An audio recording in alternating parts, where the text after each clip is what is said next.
Assalamualaikum warahmatullahi wabarakatuh. Saya Gita Tuturi Handayani dengan NIM 2204030078. Nah, di sini saya akan menjelaskan materi manajemen pemasaran dari pertemuan pertama sampai terakhir. Yang pertama yaitu pengertian manajemen pemasaran.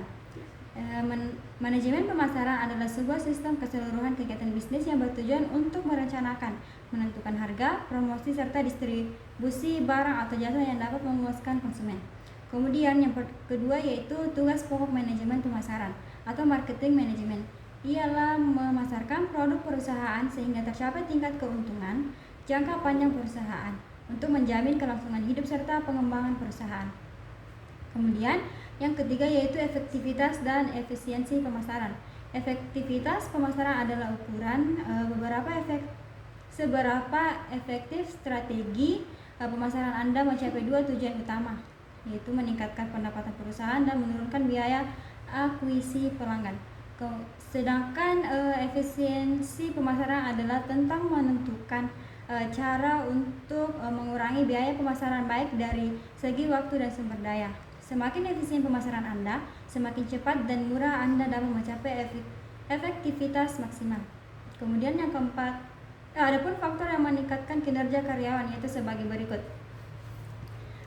Yaitu sarana prasarana tempat kerja, kemudian lingkungan kerja, kemudian job desk pekerjaan, kemudian tanggung jawab, kemudian visi dan misi perusahaan, kemudian budaya organisasi, kemudian sistem komunikasi, kemudian kinerja pimpinan, kemudian skill upgrade, kemudian bonus dan insentif.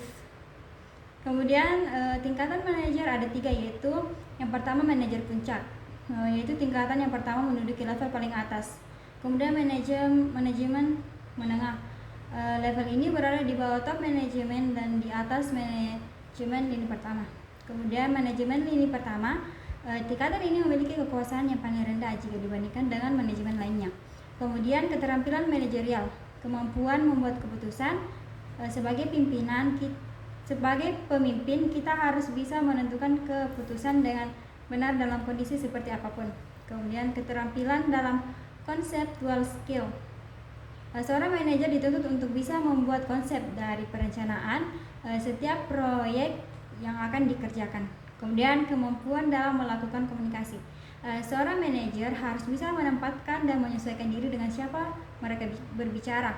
Kemudian keterampilan technical skill, manajer perlu memahami teknologi yang terus mengalami perubahan dan perkembangan untuk menghasilkan ide-ide cemerlang supaya perusahaan dapat berkembang. Kemudian soft skills, seorang manajer diharuskan memiliki soft skills seperti kemampuan dalam mengatur waktu dan juga kemampuan untuk berkolaborasi dengan anggota tim. Kemudian konsep pemasaran. Konsep pemasaran adalah kegiatan yang dilakukan oleh suatu perusahaan atau institusi dalam mempercepat perpindahan barang maupun jasa dari produsen atau distributor hingga ke tangan konsumen. Kemudian ada 8 tahap sejarah perkembangan pemasaran menurut Philip Kotler, yaitu yang pertama tahap ekonomi swadaya atau sendiri, kemudian yang kedua tahap ekonomi famili, kemudian yang ketiga tahap barter sederhana, kemudian yang 4 tahap pasar lokal, yang kelima tahap ekonomi uang, yang keenam tahap kapitalisme mudah, kemudian yang ke-7 tahap produksi massah, kemudian yang ke-8 tahap ekonomi makmur. Nah, adapun fungsi pemasaran yang pertama peningkatan penjualan. Semakin banyak aktivitas pemasaran yang dilakukan, semakin besar peluang produk atau jasa terjual. Kemudian yang kedua yaitu pengenalan produk. Dengan adanya aktivitas pemasaran, maka produk akan lebih mudah dikenal oleh konsumen. Kemudian yang ketiga yaitu dengan melakukan riset, perusahaan dapat mengetahui secara detail target konsumen, sebaran konsumen dan produk yang dibutuhkan oleh konsumen. Kemudian yang keempat, keputusan konsumen. Perusahaan harus memperhatikan kebutuhan dan keinginan konsumen agar produk yang dihasilkan dapat memenuhi kebutuhan pasar. Kemudian yang kelima yaitu kompetisi. Perusahaan harus melakukan strategi pemasaran dengan menunjukkan keunggulannya dibanding produk pesaing agar dapat memenangkan persaingan. Kemudian yang keenam, mengetahui segmentasi pasar. Dengan mengetahui segmentasi pasar, perusahaan dapat menentukan target pasar yang tepat dan melakukan strategi pemasaran yang efektif. Kemudian yang ketujuh, menetapkan target pasar. Dengan menetapkan target pasar yang tepat, perusahaan dapat memfokuskan upaya pemasaran pada segmen pasar yang dan meningkatkan efektivitas pemasaran.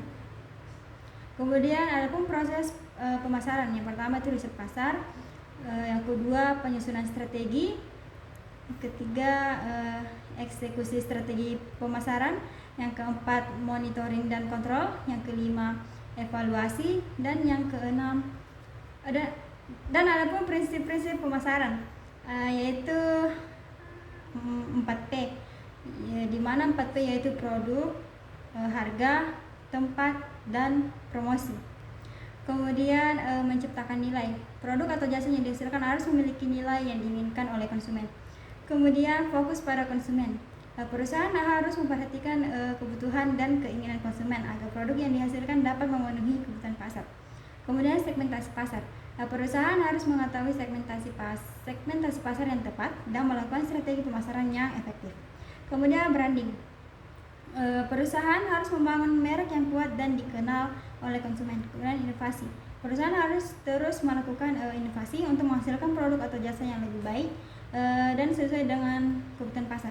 Kemudian yang terakhir yaitu integrasi pemasaran.